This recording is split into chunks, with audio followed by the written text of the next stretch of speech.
లేదు కాబట్టి ఖచ్చితంగా ఒకరోజు న్యాయం గెలుస్తుంది, ఒకరోజు ధర్మం గెలుస్తుంది, నిజం నిలకడ మీద గెలుస్తుంది అని చెప్పి నేను తెలంగాణ ప్రజలందరికీ కూడా తెలియజేస్తా ఉన్నాను.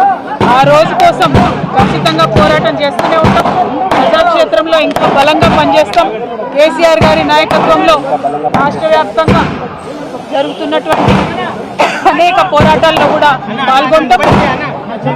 అల్టిమేట్ గా ఏ తప్పైనటువంటి నేను కడిగిన ముత్యంలా ఈ అపవాదులన్నిటి నుంచి కూడా బయటకు వస్తాననేటటువంటి విశ్వాసం నాకు ఉన్నది. Thank you. జై తెలంగాణ.